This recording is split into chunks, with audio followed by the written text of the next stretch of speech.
Nicaragua under the Somoza regime was horrible. It was violent. There was no free elections. Communists and socialists were banned. And since the Sandinistas have taken power, they've always had free and fair elections. They've had the support of the masses. We're talking about a government that had over 75% of the votes. Daniel Ortega is one of the most popular presidents in Latin America and the Caribbean. Mira que ya viene la revolución, para que se asustan será pa' mejor. Es el pueblo entero el que ya está gritando, ¡viva la revolución! I do want to introduce here Ramiro Sebastián Funes, who is a socialist journalist and communist. He has his own channel named after himself. He's also a filmmaker. He's been to Nicaragua. He's filmed a documentary on there. Spoke to several people that live in Nicaragua. So Ramiro, it's great to have you on here. What's up, man? How's it going, brother? Doing all right? Yeah, doing great, man. Can you hear me well? I do. I hear you well, and I really appreciated the breakdown that you gave in the beginning with all the videos and screenshots, because it's stuff that we're not going to see anywhere in mainstream media. So I appreciate you sharing that. Yeah, definitely had to add that context for people. So just real quick, just to give some context to people about what you do, you want to let people know about the dictatorship that you saw when you went to Nicaragua and when you filmed your documentary. What was the lifestyle that people had as they were living in Nicaragua? What did you see? Most definitely. So thanks again for having me on. I'm a Honduran communist content creator based in LA. I went to Nicaragua twice this year, and I had some serious FOMO this whole weekend, a fear of missing out. When I saw all my friends, all my Oh man, I know that revolutionary feeling. comrades, like everybody, it's kind of like prom night, and you can't go to prom, and everyone you know is at prom, and I'm stuck at home. So, but it's all good. Shout out to Yeah. everybody who's out there, to Caleb, to Fiorella, to Convo, to Kausachum, everybody who's out there doing amazing work. I went to Nicaragua twice this year, once in March and again in July for the anniversary of the Sandinista revolution, July 19th. And both times I went was really incredible. I was able to produce this documentary, Nicaragua Against Empire, and I got to travel all across Nicaragua. It's sad to say, I think I know more of Nicaragua at this point than my own country of Honduras, where my family's from. And that's because Nicaragua is so much safer. Nicaragua is the safest country in Central America, and it borders the most dangerous country in Central America, which is Honduras, which is where my family is from. And Nicaragua is a country that is extremely identical to Honduras culturally, very Mm. similar, because we're talking about very small countries, right? It's not like South America where you have bigger countries. Like Peru's a huge country, Argentina is a huge country. Central America, the size of all the Central American countries together is about the size of the eastern seaboard in the US, if not Mhm. smaller. So it's like driving from it's like saying, oh, I'm going from DC to North Carolina to Georgia. That's how small and short the distances are. And even though Honduras and Nicaragua are so similar culturally and historically, they're so different in terms of the economic and political systems. In Honduras, you have a right wing, capitalist, pro imperialist government. You have some of the highest homicide rates, the highest poverty rates, the highest femicide in Latin America overall. Meanwhile, Nicaragua is among the top 10 most gender equal countries in the world, not just Latin America, in the world. And Nicaragua also has electricity for everybody. Over 99% of the country is electrified. The roads are better in Nicaragua than in the US, I'll tell you that much. Mhm. And there's also a lot of healthcare, free education, free healthcare, a very extremely low cost housing. There's housing units that are as low as $6 a month for Nicaraguans who are working class, who are from the community. So there's a lot of programs that benefit the people under 21st century socialism, under Sandinismo. It's not perfect. It's not a utopia. There's so many problems, and many of those problems are created by sanctions, which were just Right. imposed, as some of the comrades were mentioning in the video, the Renacer Act and the Nica Act, which preceded it as well. Sanctions that are stranglehold on the economy. But despite all of that, Nicaragua has been able to prosper and is happy and healthy. I think one of the things that has saved Nicaragua, one thing that I really didn't know about until I went there, is the importance of food sovereignty. Over 90% of what people eat in Nicaragua is grown locally and within 10 miles of where they're from. So they're not dependent on multinational companies, on Burger King, McDonald's, Pepsi, Coca Cola, all of that, and Monsanto. They're not dependent on those companies to eat and survive. And that's why they've been able to survive these harsh and brutal sanctions, because of their policies of self reliance, of socialism, and solidarity. It sounds way healthier over there. And you mentioned that Nicaragua is not perfect. I bet you anything that if Ortega was replaced with whoever the United States wanted as president, things would be way worse. And it would bring the country backwards so much, right? That they have to climb all the way back up in order to fix whatever destruction is brought by U.S. imperialism, right? So we Most see definitely. here we so I broke down I read a little bit of Joe Biden's letter here because he's not recognizing the elections in Nicaragua, saying that it's corrupt. So I'm just gonna get your thoughts on this second. I'm gonna finish up reading the second paragraph. The United States stands in support of the inalienable right to democratic self-determination of the Nicaraguan people and those of any other country in the hemisphere where popular sovereignty is compromised by the erosion of democratic norms, stifling of civic space, or violations of fundamental rights. The inner American democratic character obligates the hemisphere to stand up for the democratic rights of the Nicaraguan people. We call on the Ortega Murillo regime, that's what they're calling it, to take immediate steps to restore democracy in Nicaragua, and to immediately and unconditionally release those unjustly imprisoned for speaking out against abuses and clamoring for the right of the Nicaraguans to vote in free and fair elections. Until then, the United States, in close coordination with other members of the international community, will use all diplomatic and economic tools at our disposal to support the people of Nicaragua and hold accountable the Ortega Murillo government and those that facilitate its abuses. So putting into context all the videos that we saw, the evidence that we see of the election process, this sounds like a threat. It sounds like lies. And considering the election process in the U.S., the history of election integrity in the U.S., it sounds so hypocritical. And can you imagine if other countries were just calling the U.S. The Biden regime, or before that the Trump regime? So what do you want to say about this, Ramiro? I mean, it's a complete joke. First of all, we're talking about a country that has invaded Nicaragua over 12 times. In the early 1900s, the U.S. invaded Nicaragua about 10 times. There was two other instances with Marines, with direct troops forcing elections on the country, quote unquote elections, also backing one of the most brutal dictatorships, the Somoza family dynasty that ruled the country for decades. During that time period, the U.S. had no problem at all with quote unquote dictatorship in Nicaragua. The Somoza family was propped up by the U.S. Nicaragua was used as a training ground for counter-revolutionary forces all over the hemisphere. A lot of the Cuban gusanos who participated in the Bay of Pigs and subsequent terrorist attacks on Cuba were armed and trained in Nicaragua because it's not too far from Cuba.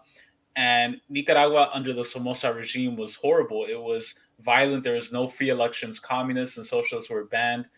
And since the Sandinistas have taken power, they've always had free and fair elections. They've had the support of the masses.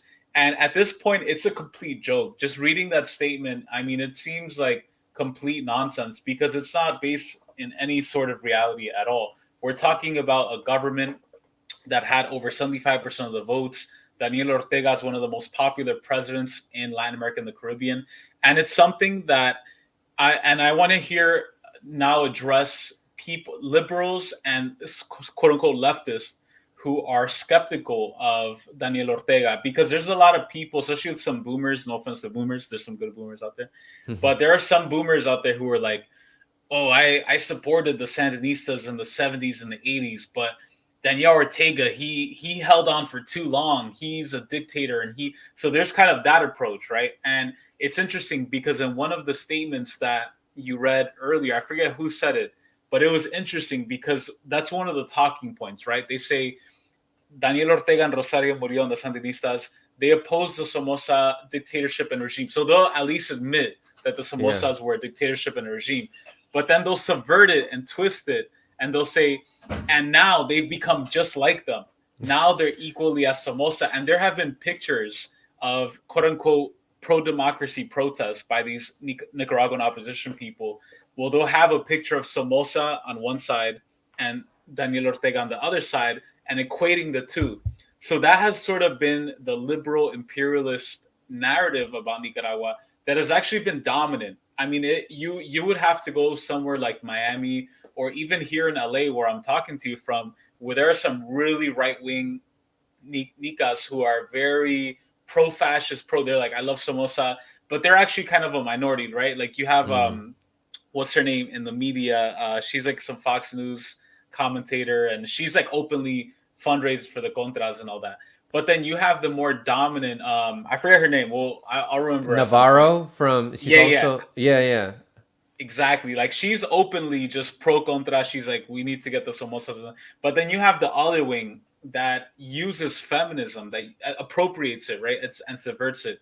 That uses feminism, uses environmentalism, uses and LGBTQ struggles, and finds any sort of incongruencies or contradictions within the Sandinista revolution, which there are. There are things that need to be worked out and that the Sandinistas are working out. But they'll capitalize on that. They'll spread that gap, and they'll say Daniel and the Sandinistas are just as dictatorial as the Somozas. They're homophobic, they're transphobic, they're conservative, and they brand them, and it forms part of that perfect strategy of imperialism, of attacking the left from the left, of using the color revolution style, NED style approach. We have to remember that the president of the National Endowment for Democracy, Carl Gershman, who recently retired earlier this year, his first project was Nicaragua. He came into power in 1983, Reagan appointee, and he was the guy who came up with the whole Contra strategy and branding them as pro-democracy protests. So a lot of the stuff that we're seeing with the color revolutions, with the hashtag SOS insert country here, all of that was tried and tested in Nicaragua in the 80s and the 90s. And the class consciousness in Nicaragua is so high that the working class people, they see through it right away because they've been through it. They were the first ones to experience it. And they know what the synthetic left is. They know what the pro-imperialist left is. And they've overcome that. And that's why in Nicaragua, it's a mindset perspective shift. Because in the US, many people on the left feel embarrassed to stand by a leader, to say, I support this leader, whether good or bad, regardless of whatever flaws they have, I defend them. Because at that point, you're brainwashed, you're a tool, you're in a cult. But in Nicaragua and all over the global south, the same in Venezuela with Maduro and Chavez, and in Cuba with Miguel Díaz-Canel, people have their leaders and they defend them. And there's nothing wrong with that. So I think it's something that culturally, to a lot of quote unquote liberals and leftists in the US who have a hard time coming to terms with the fact that Daniel is popular, he is a man of the people. They have to go to another country, go to other places and see how the perspective is different. People are not ashamed to openly defend their leader. Yeah, I mean, if they didn't want their president, I mean, we're seeing that how secure their elections are, then they would vote him out. If he can stay there for as long as he wants, as long as that's what the people, the majority of the country wants, and it's none of the U.S.'s business to interfere in that. It's up for the country to figure out their issues. And speaking of people who are synthetic, inauthentic people, here we have all these politicians who try to act as if they're working on behalf of the people and what we want and that they're looking out for the little guys in the global south, because that's how they think of people in other countries. Ben Norton reported on this in a tweet saying that more U.S. economic warfare in Nicaragua. The House Representatives just voted 387 to 35 for the brutal Renacer Act, which will impose devastating sanctions on Nicaragua. So even more, the Senate already approved it. Bipartisan sadism is to punish Nicaraguans for not letting the U.S. colonize them. And there's a whole thread on that. They agree. U.S. imperialism is a bipartisan thing. It's supported by Democrats and Republicans. We gotta see beyond this two-party illusion. And additionally to that, these people that call themselves progressives, like Ro Khanna, Katie Porter, and Jamie Raskin, who's from my district, they voted yes on this. And here's the article that goes more into depth with this. So, Ramiro, I learned a lot about you about social imperialists like AOC, and some of these other progressives who try to act like they're looking out for us and that they're going to try to fight for peace in other countries. What do you have to say about this stuff? It's a perfect example of why we shouldn't believe any quote unquote socialist or progressive who are praised in imperialist media. If you're a quote unquote socialist and you're being praised in the New York Times and MSNBC and CNN, something's off there, right? If the Yeah. empire, the biggest imperialist forces, the the energy companies, the banking institutions, the global capitalist elites, if they're backing you and supporting you and giving praise to you, something is off there. And that's exactly what we've seen manifest. We see these so called progressives, AOC, for example, who met with Bolivian coup plotters after the 2019 Mm-hmm. coup in Bolivia, people like Bernie Sanders demonizing Venezuela and Cuba and Nicaragua, and all these progressives who claim to be anti war, claim to be against empire, and they vote for military spending for Israel and also approve sanctions on Nicaragua. It just goes to show you that we have to, as Marx himself describes, move beyond the realm of appearances. Just because somebody has the title socialist or progressive in their name doesn't mean that they truly are that. And a lot of times, reality is inverted from what is portrayed in mainstream media. Because again, right, in mainstream media, Daniel Ortega is not portrayed the same way he was in the 70s. Because here's the thing, if you look at an article from Time Magazine, I think in the 80s, it had a picture of Daniel Ortega on the cover with the gorilla outfit, with the red and black bandana, and it said, "The man who makes Reagan see red," and it branded the socialists and the communists as a scary thing, as a revolutionary thing, as something that will disrupt a peaceful American conservatism. Now that strategy has flipped. Now the biggest threat to the global anti-imperialist movement are the liberal imperialists who brand people like Daniel Ortega and Maduro and Assad and Miguel Diaz-Canel as conservatives, as homophobes, as backward reactionary people, as dictators, as tyrants. The script has completely flipped, and it's something that we have to take note of, because if we're not aware of these strategies, then they're going to be used on more governments. One of the key institutions that has been crucial in promoting this is this institution called the Oakland Institute. And the Mm. Oakland Institute is some Soros-backed NGO in Oakland, California, a hipster paradise. And one of the things that the Oakland Institute has been doing is putting out stories, nonstop fake stories about how Nicaragua Sandinista government is oppressing indigenous Miskitu communities. Earlier, you had the video of the compañero who was in northeastern Nicaragua in the indigenous Miskitu homeland, which is an autonomous region, by the way. It's completely run by indigenous, Afro-indigenous peoples as part of the Constitution. So they have their own national sovereignty there. And the Oakland Institute has been claiming that the Sandinistas are engaging in genocide, that they're killing indigenous people en masse. Well, I went to that area. I interviewed people. I went to a school funded and created by the Sandinistas where they're promoting the teaching of indigenous Miskitu languages, where they're creating a whole new generation of Miskitu indigenous engineers and doctors and lawyers and cultural preservers. So it's a complete lie, and they're using, again, right? They're weaponizing identity reductionism. They're trying to use the indigenous angle, the women angle. A few years back, it was the canal, right? That if we build this canal that can rival the Panama Canal, that we're going to destroy the environment. So all sorts of strategies are being used. It reminds me of what they were saying about Afghanistan, talking about women's rights. Oh, now that the Taliban's taking over in Afghanistan, like what about the women, right? Oh, sure. What about the women that you've been bombing, right? That's a beautiful Yeah. cat. Oh, thank you. His name is actually Sandino. Oh, Sandino. Sandino the cat. But yeah, it's totally true, man. And the thing with Afghanistan is that a lot of the neocon Zionists who have been pushing for war in Afghanistan, Bill Kristol and all these other people, have understood that that method is very successful, right? Because Hmm. you're not going to convince people by using the strategies of the past. In the 40s and the 50s in Guatemala, for example, the 1956 coup against Jacobo Arbenz and the United Fruit Company, it's like we need to go in and take out communism and install capitalism in the United Fruit Company. That doesn't work anymore. That doesn't have good PR strategy and branding to it. Now it's all about using what's popular with the youth or what's being circulated, and they know that very well, and they're trying to do this with Nicaragua. I just want to these comments here will tie in to what I want to ask you here. Evidence violates community guidelines. Put up Katie Porter, who supports censorship on YouTube, who we were just talking about, voted yes on increasing pressure on Daniel Ortega. Thomas, Oklahoma, said AOC and the squad need to be called out and embarrassed by a real leftist journalist at a press conference.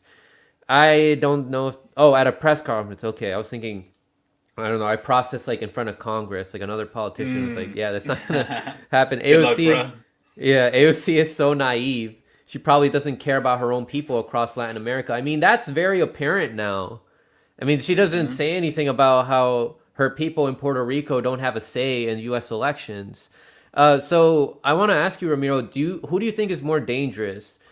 These right wingers that are more obvious about their stances and how they don't care about people in Latin America or anyone in the global South, or liberals or leftists that promote for censorship, which is now including the censorship that's happening to Nicaraguans on Facebook. People like AOC, who, as you said, she supports coups. She stood with the Bolivian coup leaders. She's not saying anything about this. She said she spoke against Maduro, saying that she stands with the people's freedom in Venezuela, and pretty much like picturing, trying to make Maduro out to be this like tyrant, saying that as if they don't have like a fair election process in Venezuela. But yeah, what would you say? Who do you perceive as more dangerous, or do you say that this is just how it is, and we just have to see through both of them? What would you say? That's a great question. It's something I've been thinking about a lot. I think initially I would say that the liberal imperialist wing is the most dangerous. But one thing that I think is important to mention is the danger of the right wing evangelical Zionist faction in Latin America and the Caribbean, which I didn't really understand until I went to Honduras in 2019. At the end of 2019, I went to go see my family, and I can't tell you how many evangelical churches I saw with the flag of Mm. Israel, how many of these churches were Zionists, had the US and Israel flag, were organizing spaces for the right wing Zionist conservatives. And this is dangerous. And this is something that in the US we don't really see too much of, right? Because we see a lot of the social imperialists, the quote unquote leftists, AOC, all these people, and they're very dangerous. Don't get me wrong. They own Silicon Valley, right? They censored the accounts of hundreds of Sandinista accounts that had thousands of followers. Like imagine one day, and I know these people too. I met them. I spoke to them. I interviewed one of my comrades, Camilo, who I met in Nicaragua. They had pages and channels with like tens of thousands of followers all over the world, and just like that, vanished. No strikes, no nothing, just wiped off. And that's a lot of work that goes into that. And this was again days before the election, knowing already this was a targeted attack, right? It's not like it was something that they said during the election. It was an orchestrated event. So I don't want to underestimate the imperial left violence because it's Silicon Valley, it's the NGOs, the color Mm-hmm. revolutions, the NED, and that's very disastrous and brutal. Yeah. However, on the other hand, we have to keep in mind that within the right wing, the evangelical Republican right wing that represents the Somoza crowd, that represents that faction, it's very dangerous. What they're doing in Central America in particular is that they're using these evangelical churches to support right-wing fascist ideology. For example, look at Bolivia in the 2019 coup against Evo Morales. You had Janine Áñez and these psychopaths who came in with the Bible and said that this is the new law of the land. They accused indigenous peoples of being satanic. They said that they worship the devil, that they were polytheists, and basically implementing genocide. We know in Guatemala during the 80s, another right-wing evangelical Zionist, Efraín Ríos Montt, who was backed, right, who helped train the Contras, who was backed by Reagan, backed by the neocon establishment. He also oversaw a genocide of thousands and thousands of indigenous Guatemalan Mayans who were communist, leftist, sympathetic, some cases not even political, and also using that same rhetoric, right, that is used against Palestinians. They're primitive, they're animals, they're barbaric, they're not holy like us.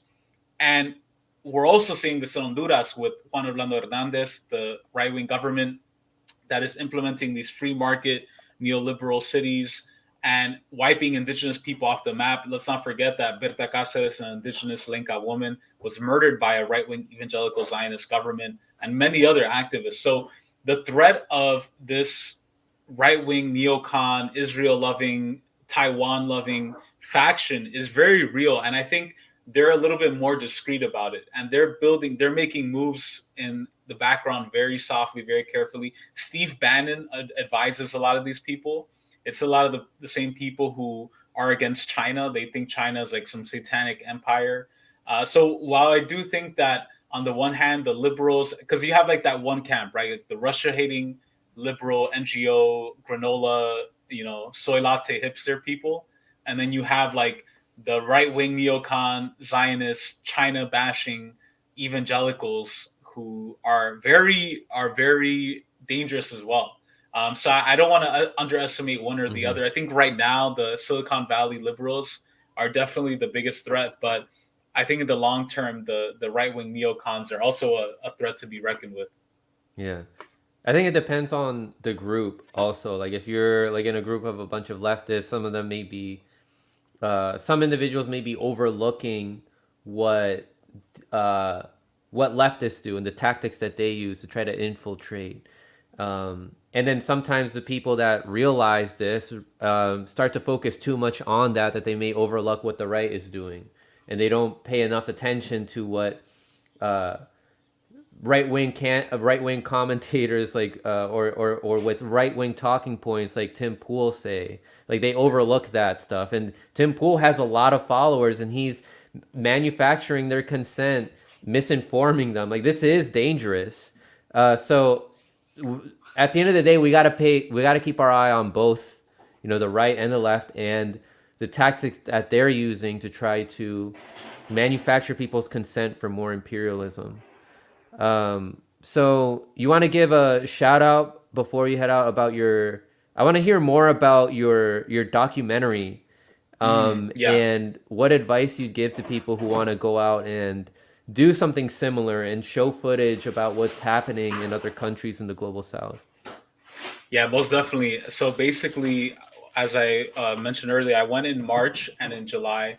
In March, I was able to produce the documentary Nicaragua Against Empire. And I traveled to three main areas. The first area is Managua, which is the capital, which is where a lot of the coverage has been based. The second area is Estelí, which is in the northern rural part of Nicaragua, which borders Honduras, and is home to the resistance against the Contras, because it borders Honduras. It's where the U.S. armed and trained the Contras, and Estelí, where I visited, was one of the places that was on the front lines of the resistance to the Contras, and is also the homeland of Sandino, and where a lot of the highest revolutionaries came from, Carlos Fonseca and others. So northern Nicaragua has a very similar class character to that of southeastern Peru, in the rural indigenous area where some of the biggest revolutionaries came from. And I also visited Bilwi, which is on the Caribbean coast, the northeastern autonomous coast. And I was able to interview and talk to indigenous leaders who spoke about the 5 levels of governance, where their leaders are elected bottom up democratically by the indigenous communities there. The Frente Sandinista has to recognize the results of the indigenous, Afro-Indigenous community elections that they have. And it was a really beautiful experience going there. I went on a delegation with the Friends of the ATC, the Rural Workers Association, focused on food sovereignty and campesino rights. And it was a really beautiful experience. I suggest anybody who wants to visit Nicaragua go through the Friends of the ATC. Their website is online. They have great programs, and it's a lot of youth from all over Latin America and the Caribbean who go to Nicaragua to study agroecology, to study food sovereignty, to study what it means to be self-sufficient in terms of your sustenance, because that's so important. And it was a really cool experience. I also got to meet a former one of the most interesting interviews. I haven't released it yet. It's one of the last ones that I've been working on. I'm going to release it soon. I met a woman who was one of the Contra commanders. So she was one of the heads of the Contras, the US backed Contras, who did crazy, crazy stuff like chopping off heads, burning people alive, funneling drugs to the US. And unfortunately, a lot of them were misguided. A lot of them were orphans. A lot of them were people who had no other option, who were drugged, who were put into a very difficult situation and brainwashed. And this woman, she killed dozens of people. She killed Sandinistas. She was a Contra leader. And after 1990, after the era of neoliberalism, when the Sandinistas came out of state power, right? Because there was two stages, 1979 to 1989, the first era of the Sandinista revolution after the armed struggle. 1990, Soviet Union was dismantled, neoliberalism kicked in, elections were held, and neoliberalism was in Nicaragua for 16 years until 2016 and 2006, 2007, when Daniel Ortega came back as president. So in 1990s, when she saw all these neoliberal rollbacks, privatization, all these horrible things, rolling back all of the gains of the Sandinista revolution, she began changing her mind. She began supporting the Sandinista and is actually now in the Sandinista party. And you have somebody who was at one point killing dozens of Sandinistas to now being one of the top leaders. She's somebody who also represents Parlacen, the Central American Parliament. She has pictures with Daniel Ortega. And it just goes to show you that the Sandinistas don't have a grudge against people, even some of their fiercest enemies from the 80s, even people who killed their families. They're like, look, that's all in the past. Let's build, let's unify. That's why the government is called the government of unity and reconciliation, of national unity of all sectors of Nicaraguan society. And that's what the brilliance of Daniel Ortega and the Sandinistas has been, is bringing people together in defense of sovereignty, in defense of their homeland. So that interview is going to come out soon. I am really excited about it because it's a very unique perspective. Somebody who went from being in a far right terrorist, drug, narco gang that was killing people to somebody who is now in defense of the Sandinista revolution. Awesome, man. I can't wait to listen to that interview. Ramiro has a great show. I have his channel linked in the description. And you make me jealous, man. I want to go to Nicaragua too. You're talking about how you feel like you're missing Let me know. out. I got you. You got to be there twice, man. I went twice, and it was a blast. I went with my girlfriend Ophelia. We had such a great time. If you want to go to because a lot of times when you go to Latin America, and I don't know, I haven't been to Peru, but in a lot of Latin America, you sometimes having fun comes with the risk of going into dangerous places where there's a lot of violence or drugs. But Nicaragua is a very wholesome place. Like, the best way I could describe it is like having fun at a family party where like there's no drugs, there's no like gangs, there's no crazy stuff going on, but you're still dancing, you're still having a good time. It's revolutionary, and it's still, they make socialism relevant to the people. So the best way I can describe it is wholesome, it's safe. And if you want to go, man, let me know. I'll hook you up. I can hook you up to go there. And if anybody else wants to go, it's not about what camera equipment. I literally have a tiny little Canon Rebel that cost me like $200 at B&H Photo, a tripod, and a microphone. Together, that was like $300 tops. And it's all about talking to the right people, having the right story. That's all that matters. And especially nowadays with iPhones, like, this is a television studio in your hand. Yeah, you can use this to capture great photo, and shout out to Fiorella, who's been getting flashlight, great everything. stuff out there. Right. Yeah. All right, brother. It's great having you on. Check out Ramiro's channel. I'll have his documentary also linked. But yeah, Ramiro, it's a pleasure, brother. Thanks for coming on, man. Thanks again, and keep up the great work, man. I hope everything Same to goes you, well. I hope man. they don't censor you, because it's getting crazy out there. Oh man, it's getting harder and harder to escape that. But yeah, It is, man, bro. take care. Take care, brother. Peace. Peace.